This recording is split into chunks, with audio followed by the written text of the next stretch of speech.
Officer PHC ఇండల్వాయ్. ఇప్పుడు ఎండాకాలం కాబట్టి హీట్ స్ట్రోక్ కేసెస్ చాలా ఎక్కువ వస్తున్నాయి. సో హీట్ వేవ్ అనేది మనకి 3 డిఫరెంట్ జోన్స్గా కేటగరైజ్ చేస్తాం. ఎల్లో అలర్ట్ అంటే మోర్ దెన్ 40 degrees అని, 45 degrees కంటే ఎక్కువ ఉంటే ఆరెంజ్ అలర్ట్ అని, రెడ్ అలర్ట్ అంటే మోర్ దెన్ 47 degrees సెంటిగ్రేడ్ అంటే రెడ్ అలర్ట్. సో హీట్ వల్ల మనకి వచ్చే కాజెస్ సిమ్టమ్స్ ఎలా ఉంటాయంటే 5 కేటగిరీస్గా డివైడ్ చేయగలుగుతాం.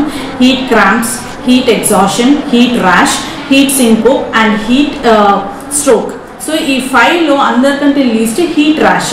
సో హీట్ ర్యాష్ వచ్చింది ఏంటి అంటే మనకి హీట్ వల్ల చెమట వస్తుంది, దానివల్ల ర్యాష్ చిన్న చిన్న కుర్పుల్లాగా అవుతుంది. సో దీనికి ట్రీట్మెంట్ ఏం అవసరం లేదు. లూజ్ కాటన్ క్లోత్స్ వేసుకొని అది హీట్ ఏదైతే చెమట ఉందో అది ఇవాపరేట్ అయిపోతే సరిపోతుంది. సో దానికి మనకి చాలా మార్కెట్లో అవైలబుల్ ప్రిక్లీ హీట్ పౌడర్స్ ఉన్నాయి. నైసిల్ కానీ డర్మికుల్ కానీ ఏదైనా వాడచ్చు. So loose cotton clothes use చేస్తే సరిపోతుంది వీటికి. సో నెక్స్ట్ వచ్చేసి మనకి హీట్ క్రాంప్స్.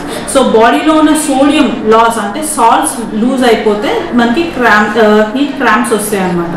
సో దీనికి మనం ఓఆర్ఎస్ పౌడర్ తీసుకొని దాని 1 లీటర్ వాటర్లో కలుపుకొని తాగితే సరిపోతుంది. ట్రీట్మెంట్ ఇంతే. నెక్స్ట్ ఇంకా ఎక్కువ హీట్కి ఎక్స్పోజర్ అయితే హీట్ ఎగ్జాషన్ వస్తుంది. ఇది బాడీలో ఉన్న సాల్ట్ ఇంకా వాటర్ కూడా లాస్ అయితే మనకి హీట్ ఎగ్జాషన్ వస్తుంది. సో దీనికి కూడా ఓఆర్ఎస్ స్టార్ట్ చేసి ఐవి ఫ్లూయిడ్స్ వరకు తీసుకోవాలి. సో వీటి అన్నీ మనం హీట్లో వెళ్ళినప్పుడు, ఎండలో వెళ్ళినప్పుడు సన్ డైరెక్ట్ మన మీద పడకుండా ప్రికాషన్స్ తీసుకుంటే సరిపోతుంది. అంటే మిడ్ సన్ ఉన్నప్పుడు అంటే 11 to 2 o'clock వరకు బయటకు వెళ్ళకుండా, then plenty of oral fluids తీసుకుంటే మనకి 3 సిమ్టమ్స్ ఇప్పుడైతే ర్యాష్, మనకి క్రాంప్స్ అండ్ ఎగ్జాషన్ నుంచి ప్రికాషన్ తీసుకోగలుగుతాం.